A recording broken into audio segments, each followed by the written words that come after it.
Écoutez, bonjour les gaillards et bonjour les gaillards. Je me présente donc Alexandre de Souza. Je vous remercie d'assister à cette nouvelle édition de Web Gaillard, déjà la numéro 12. Le Web Gaillard, c'est des conférences en ligne pour essayer de survivre au Covid-19. Et aujourd'hui, je reçois Jean-Jacques Quachber, donc président de la société Cornet, qui va nous parler donc de la protection, des protections physiques pour les locaux, pour les objets face au Covid-19. Vous avez la possibilité, donc, comme sur tous les web gaillards, de poser vos questions en utilisant l'onglet questions-réponses, donc juste en dessous de la vidéo. Jean-Jacques y répondra dès la fin de son intervention. Je vous souhaite une très très bonne conférence et puis je vous dis à tout à l'heure. Voilà, c'est à toi Jean-Jacques. Bonjour, je me présente, Jean-Jacques Quachber, président de Cornet. Petite histoire, je suis à la base un ingénieur chimiste. Pendant une trentaine d'années, j'ai vendu des matières premières chimiques, faisant la promotion technique, commerciale et réglementaire. Il y a maintenant 3 ans, j'ai créé 2 structures, dont Cornet, qui formule, produit et commercialise des produits de nettoyage et d'hygiène. Et c'est dans ce cadre-là qu'aujourd'hui, je vais vous prendre ces quelques instants pour parler de comment se protéger ainsi que vos salariés et clients. Donc, le plus important, ce sont évidemment les gestes barrières. Donc, brièvement, les distances minimum, se laver les mains, tousser dans un mouchoir ou dans ce coude, ne pas serrer les mains, arrêter les embrassades et porter un masque. Donc, le point important, le nettoyage des mains. Recommandation de l'OMS, se nettoyer régulièrement les mains avec du savon ou les nettoyer avec du gel hydroalcoolique. Donc, produit très recherché en ce moment, le gel hydroalcoolique, c'est très bien. Il est recommandé cependant de tenter de se savonner les mains plutôt que d'utiliser du gel. Évidemment, quand on est à l'extérieur, on n'a pas le choix et on doit utiliser le gel hydroalcoolique. Pensez à ce moment-là à se laver les mains avec une crème hydratante régulièrement. Donc, c'est évidemment impossible à chaque désinfection. Donc, la solution, c'est de s'appliquer une crème hydratante le soir avant de dormir, laissant le temps à la crème d'agir en profondeur, sachant que la peau des mains est très fine. Petite information, les huiles végétales en particulier sont particulièrement nutritives et riches en acides gras et peuvent donc vous protéger de façon très efficace. Donc, je parlais des savons. Donc, les savons, il en existe beaucoup. Il y a des savons bactéricides, correspondant à la norme EN 1276. Il y a des savons virucides, EN 1499. Mais comme on utilise en ce moment tous beaucoup de gel hydroalcoolique, il faut aussi veiller à la performance hydratante et surgraissante de vos savons. Les mains sont, comme on le disait, un moyen important de transmission des virus, des bactéries, des microbes. Et utiliser un savon qui a des caractéristiques bactéricides ou virucides est évidemment une sécurité. Je mentionne aussi dans cette présentation un produit typique qui est très français, le savon de Marseille. Le savon de Marseille contient des acides gras, de la soude caustique. Donc, dans sa recette, il inclut 72% d'huile végétale, que ce soit de l'olive, de la palme de copra. C'est un nettoyant alcalin qui va amener la protection chimique, disons, qualité bactérienne, et évidemment faire attention à la qualité de votre savon de Marseille et se rapprocher de ceux qui sont plutôt dans l'union des producteurs de savon de Marseille, sachant qu'il y a quand même un certain nombre de copies sur le marché.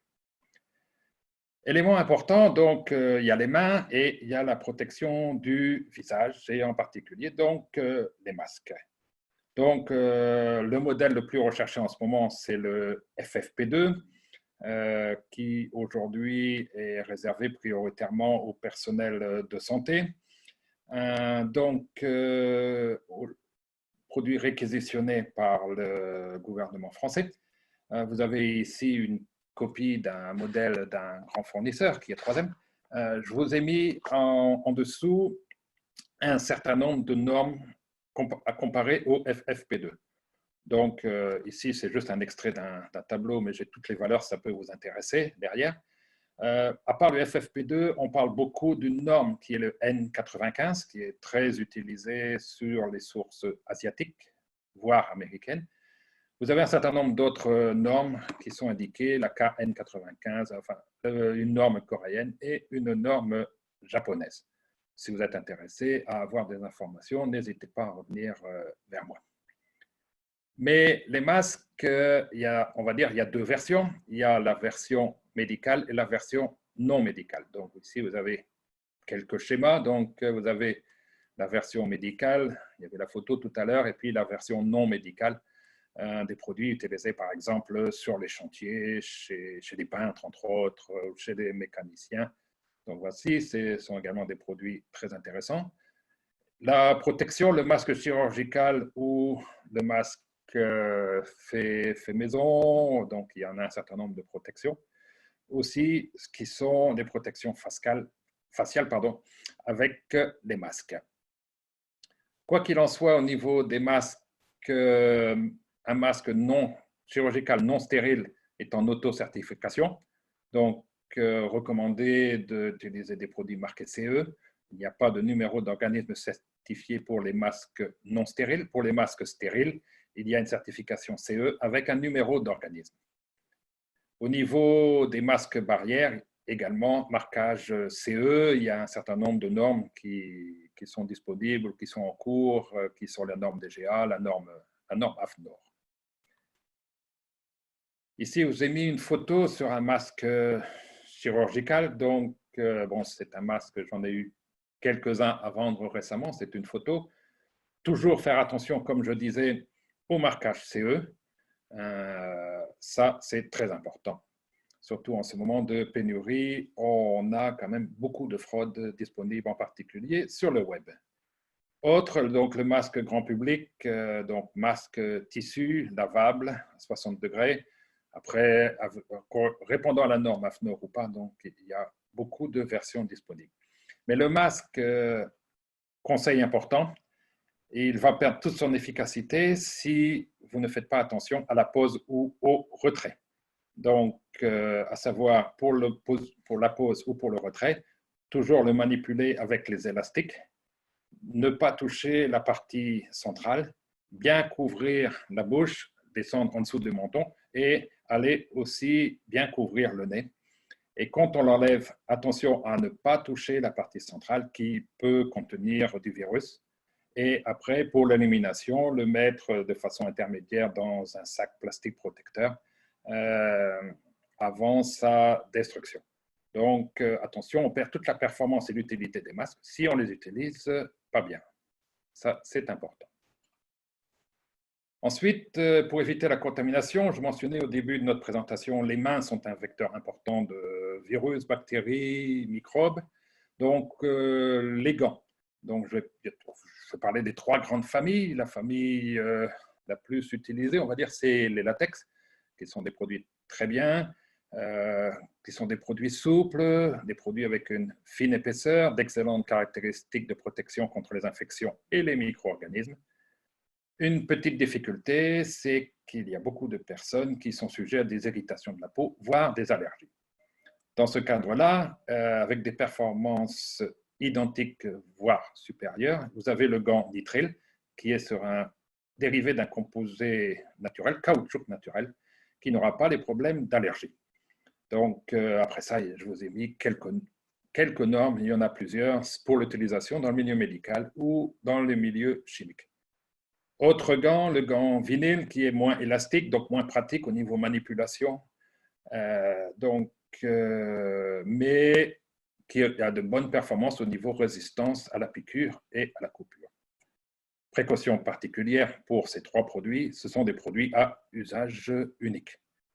De nouveau, pareil, au niveau pour enlever les gants, bien les rouler, ne pas toucher la partie gants, l'extrémité des gants, sinon, s'il y a du virus, eh bien, c'était inutile, vous aurez attrapé le virus.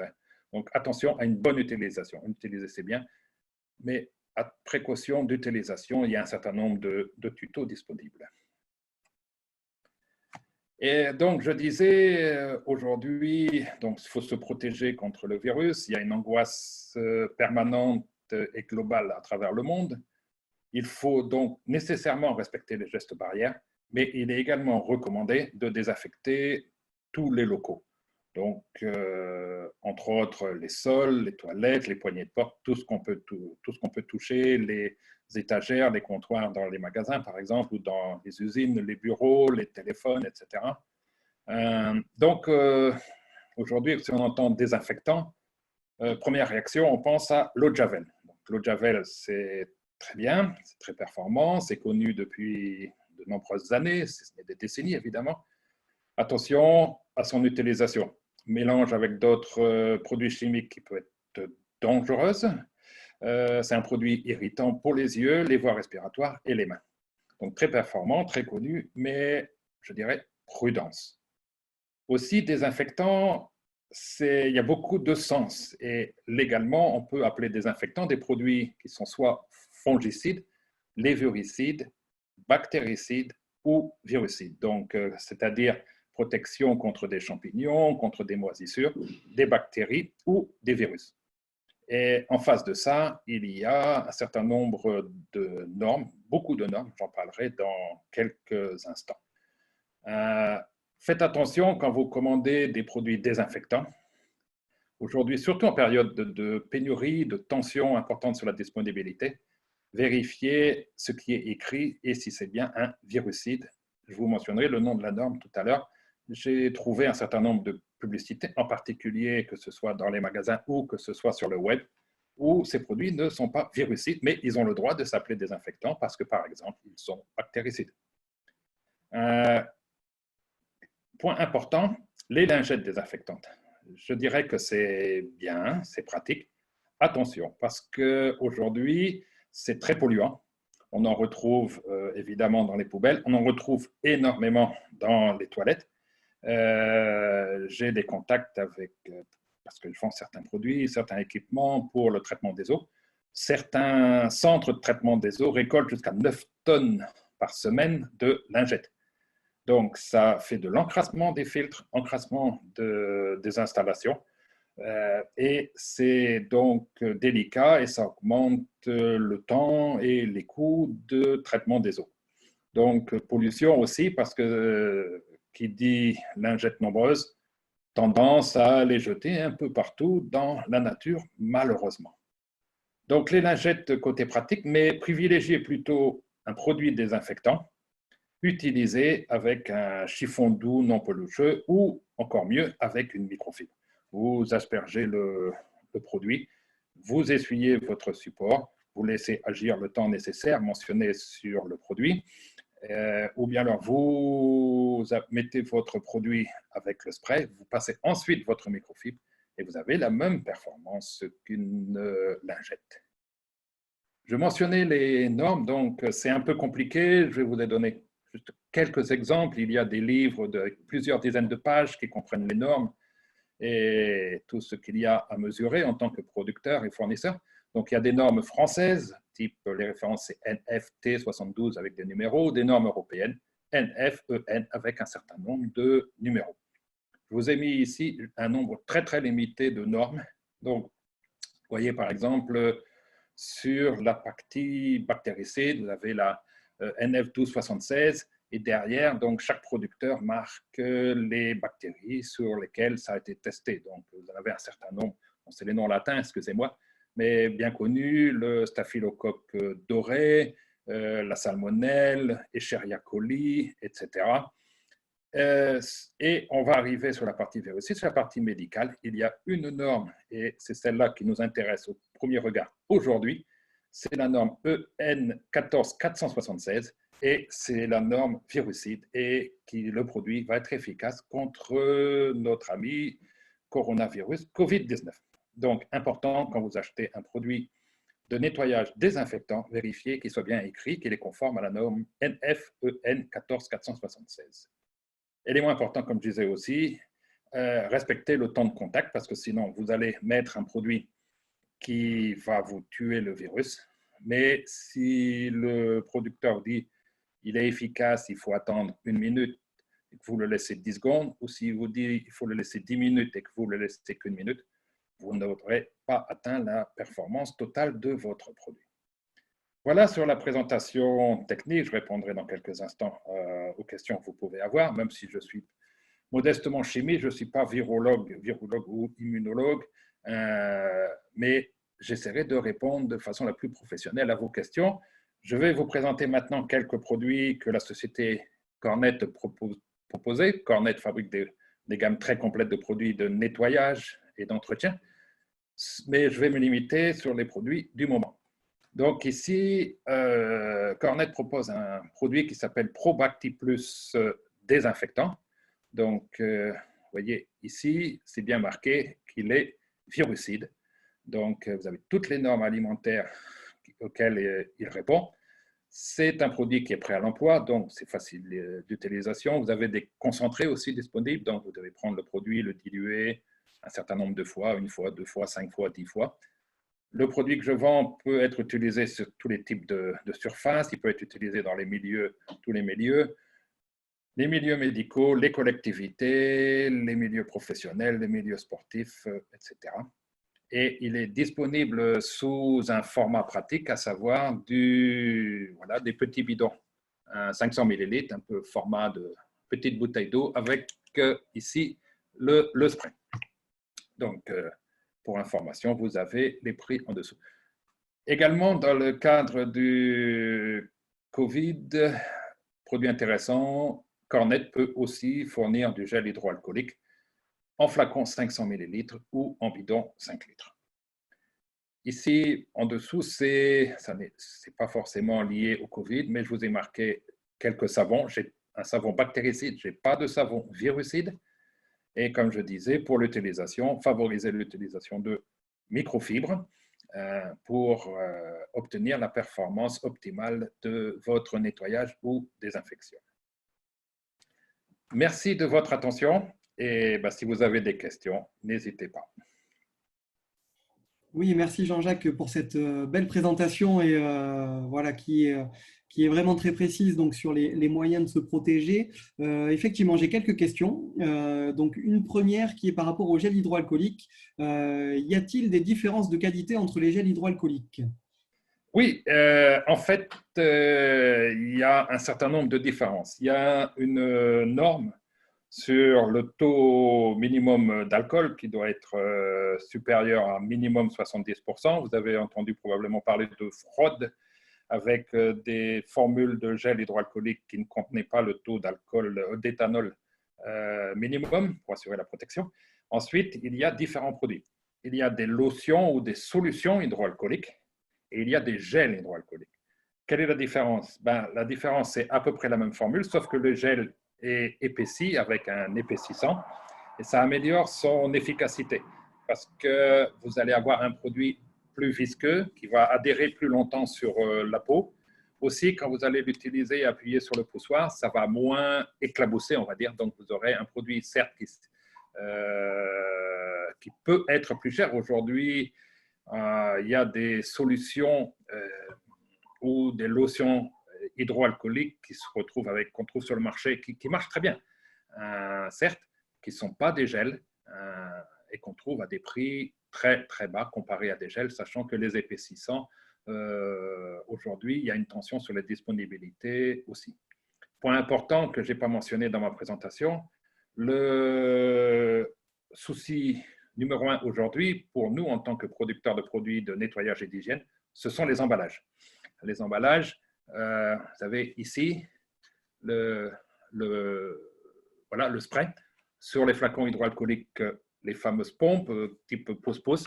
Aujourd'hui, il y a une tension très, très importante parce qu'un peu comme sur les masques, on n'avait pas prévu qu'il fallait des élastiques, on a des difficultés pour avoir les élastiques.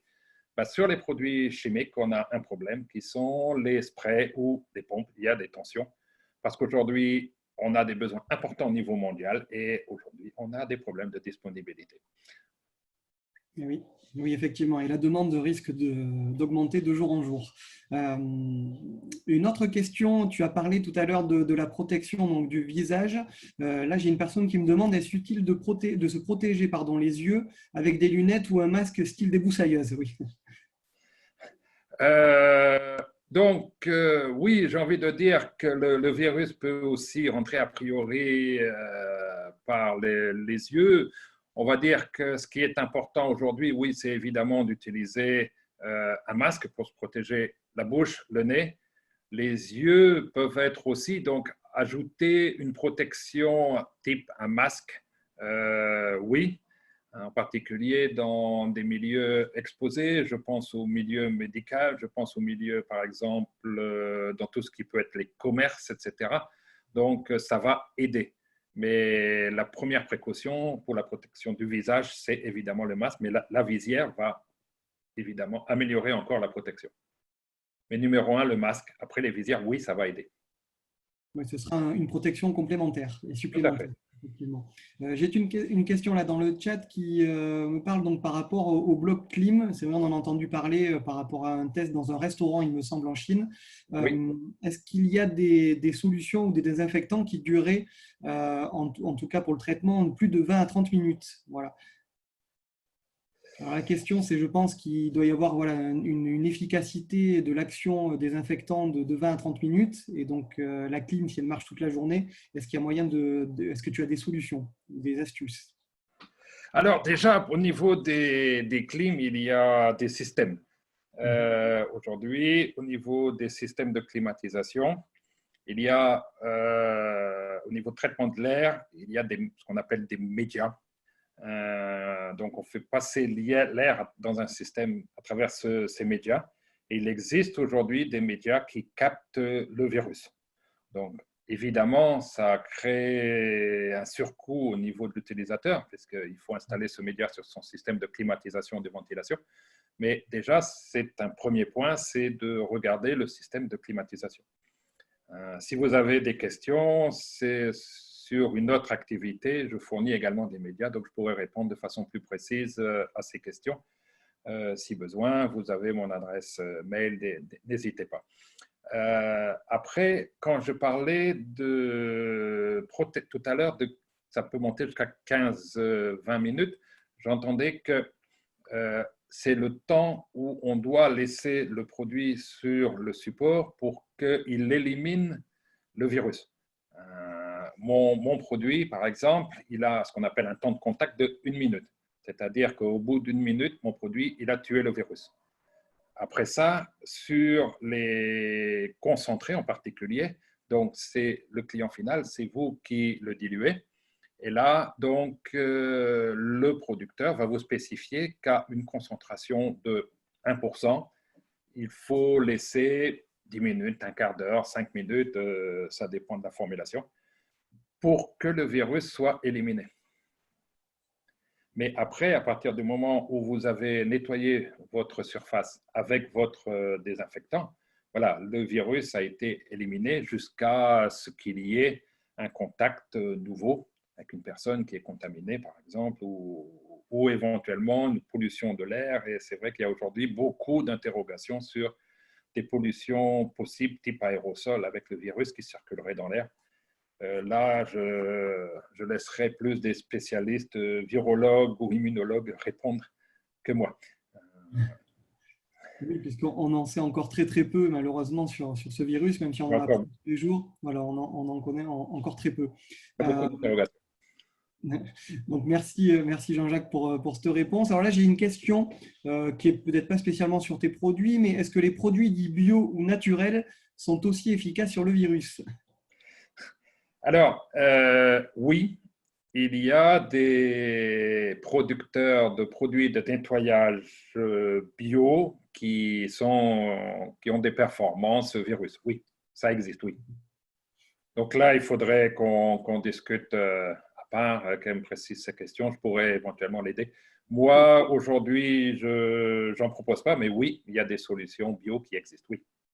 Donc, je ferai passer de toute façon toutes tes coordonnées par mail à tous les participants. Une avant-dernière question. Est-ce que tu as une astuce pour vérifier que le masque est bien porté? Ben, l'astuce, je pourrais vous donner un lien qui est sur un lien 3M, qui est un grand producteur de masques, avec les recommandations qui fait voir qu'il faut bien le mettre ici. Donc, si on a des lunettes, donc les mettre au-dessus du masque. Le masque qui descend de façon assez avancée jusqu'au cou. Donc, il y a une vidéo. Ensuite, évidemment, le fermer le plus possible. Donc, le mettre, voilà. Il y a des vidéos qui montrent très bien. Je pourrais vous donner le lien. Il n'y a pas Bon, de... je mettrai la ressource pareil dans le mail envoyé à tous les participants. Écoute, dernière question et pas la moindre, puisque moi, je me suis déjà procuré tous les produits qu'il faut pour l'agence, donc les produits Cornet. Est-ce que tu peux nous en dire plus donc, sur comment se procurer tes produits? Donc, comment se procurer des produits? Donc, soit, j'ai envie de dire, en passant un petit coup de fil ou envoyer un mail, si vous avez l'adresse ici, contact@cornet.fr et je vous réponds dans la journée. Eh bien, super. Bon, écoute, Les Jean-Jacques. produits, ah oui, mention importante, tous ces produits sont à ce jour disponibles de stock à Beaulieu-sur-Dordogne. Et Oui, je ça, peux c'est important. assurer les livraisons. Après ça, évidemment, dépendant de la localisation, dépendant des quantités, il peut y avoir éventuellement des coûts de transport. Voilà, tout dépend de quantité, localisation. Ok, donc ce qui est important à savoir, voilà, c'est que c'est en stock et c'est disponible. Donc, écoute, merci beaucoup. Merci Jean-Jacques, en tout cas, pour tous ces conseils précieux, pour ton intervention. Je vais te souhaiter une bonne journée également à tous Merci, les Vincent. participants. Voilà, merci encore d'être présent à chaque fois pour les ateliers. Je vous souhaite donc à tous une bonne santé. Prenez soin de vous et de tous ceux que vous aimez. Et je vous dis à très bientôt pour une prochaine conférence Web Gaillard. Merci. Au revoir Protégez-vous. Au revoir. et protégez-vous.